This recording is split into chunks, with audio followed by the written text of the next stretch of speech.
नमस्कार, बहुत स्वागत आप सभी का। आपके साथ मैं हूं पूजा सचदेवा। भिवानी की 19 साल की मनीषा, जो प्लेवे स्कूल में टीचर थी, मौत हो गई।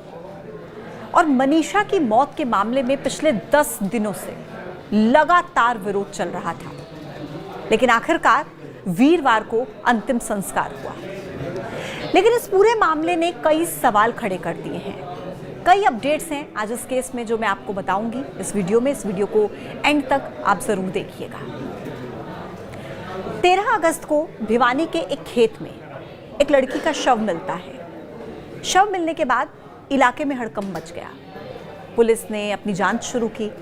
फिर पता लगा कि एक लड़की का शव मिला है जिसका नाम है मनीषा, और ये लड़की 11 अगस्त से लापता थी।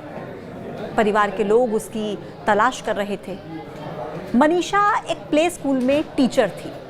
11 अगस्त को वो निकली थी, स्कूल से निकली थी, लेकिन उसके बाद वो अपने घर वापस नहीं लौटी। बेटी के लापता होने पर घर के लोगों ने पुलिस से मदद मांगी। घर के लोग पुलिस स्टेशन गए, लेकिन वहाँ से पुलिस की कोई मदद घर वालों को नहीं मिलती है। और 2 दिन के बाद यानी कि 13 अगस्त को मनीषा की लाश मिली, जिसके बाद परिवार के लोगों और ग्रामीणों ने जमकर प्रदर्शन किया, क्योंकि वो शव जिस अवस्था में मिला था उसके बाद परिवार के लोगों में गुस्सा था। पुलिस की भूमिका को लेकर कई तरह के सवाल उठाए जा रहे थे। लोगों का कहना है कि ये मामला हत्या का है। खैर, इस गुस्से को देखते हुए, इस विरोध को देखते हुए मनीषा की मौत का ये मामला सीबीआई को सौंप दिया गया है और अब इस मामले की जांच सीबीआई करेगी। लेकिन मनीषा की मौत को लेकर ही शुरू से कई सवाल उठ रहे थे, पुलिस की भूमिका पर भी। सबसे पहली चूक कहां हुई, सबसे पहला सवाल कहां उठा? 11 अगस्त को जब मनीषा लापता हो गई, परिवार के लोगों ने पुलिस को शिकायत दी कि बेटी घर नहीं लौटी है, लेकिन पुलिस ने कोई एक्शन इस पर नहीं लिया। कहा कि बेटी बड़ी है, जल्दी वापस लौट आएगी।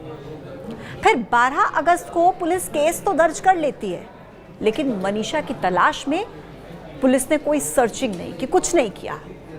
अब इस मामले में पुलिस ने 2 दिन तक कोई पहल नहीं की। फिर पुलिस को कुछ लोग ये जानकारी देते हैं कि लोहारू के सिंघानी गांव में नहर के पास खेतों में एक शव मिला, और जांच में पता लगा कि ये लाश ढानी लक्ष्मण की बेटी मनीषा की है। शव की शुरुआती जांच हुई, जिसमें कहा गया कि मनीषा की बेरहमी से हत्या की गई। बेटी के हाल को देखकर ग्रामीण परिजन सब भड़क गए और फिर भिवानी अस्पताल में पोस्टमार्टम हुआ, जिसके बाद परिजनों ने मनीषा का शव लेने से इनकार कर दिया। मामले ने खूब तूल पकड़ा। पुलिस की लापरवाही की खबरें उजागर हुई। तो नायब सैनी सरकार ने एसपी मनवीर सिंह को पद से हटा दिया। लोहारू थाने के 5 पुलिसकर्मियों को इस पूरे मामले में सस्पेंड कर दिया गया। 5 दिनों तक इस पूरे केस में धरना प्रदर्शन चलता रहा, और फिर अचानक से 18 अगस्त को इस मामले में पुलिस ने यह दावा किया कि मनीषा ने आत्महत्या की थी। कीटनाशक खरीदकर पी लिया था। सुसाइड नोट भी एक वायरल हो जाता है। हालांकि पुलिस ने इस नोट के वायरल होने पर ज्यादा कुछ नहीं कहा, लेकिन परिजन फिर भड़क गए। रोहतक पीजीआई में शव की जांच में पुष्टि रेप की भी नहीं हुई, जिसकी आशंका पहले जताई जा रही थी। देखिए, जो मनीषा की संदिग्ध मौत का मामला है, ये पहले से ही सवालों के घेरे में रहा है। 3 बार इस केस में पोस्टमार्टम किया जा चुका है। मनीषा के परिवार के लोगों की 2 मांगे थी। एक, इस मामले की जांच सीबीआई करे, और दूसरी, दिल्ली एम्स से पोस्टमार्टम होना चाहिए, और दोनों ही मांगे पूरी हो चुकी हैं। मुख्यमंत्री नायब सिंह सैनी ने बताया कि इस केस को सीबीआई को सौंप दिया गया है, यानी इस केस की जांच अब सीबीआई करेगी, और एम्स में जो है पोस्टमार्टम भी किया जा चुका है। पहले 13 अगस्त को भिवानी के एक अस्पताल में सबसे पहला जो पोस्टमार्टम है वो किया गया, और उसमें यह आया कि त्वचा छिली हुई थी, जैसे नोची गई हो, पेट फूला हुआ था, बच्चादानी हल्की सी बाहर थी, बाहर की तरफ निकली हुई थी। ये पहले पोस्टमार्टम में कहा गया, और ये सिर्फ जो पॉइंटर्स हैं, मुख्य जो बिंदु हैं, वो मैं आपको बता रही हूँ। शव पर हालांकि मारने जैसे कोई निशान नजर नहीं आ रहे थे।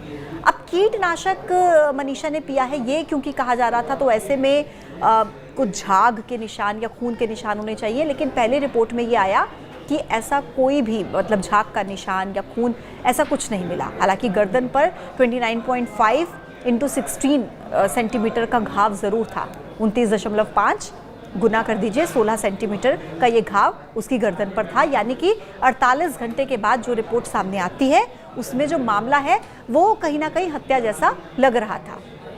लेकिन सवाल ये थी कि जो पहले पोस्टमार्टम में शव की हालत बताई गई थी कि 48 घंटे के अंदर ऐसी हालत हो सकती है। परिजनों ने कहा कि ये हत्या है। फिर दोबारा से 15 अगस्त को स्वतंत्रता दिवस के दिन दूसरा पोस्टमार्टम इस केस में होता है और दूसरा पोस्टमार्टम होता है पीजीआई रोहतक से।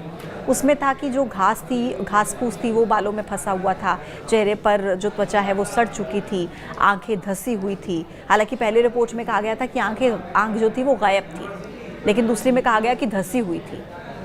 रीढ़ की हड्डी में इंजरी की बात दूसरी रिपोर्ट में कही गई। कहीं खून या सूजन नहीं थी, ये भी हालांकि कहा गया। स्वास्थ्य नली का हिस्सा अलग होकर पड़ा हुआ था।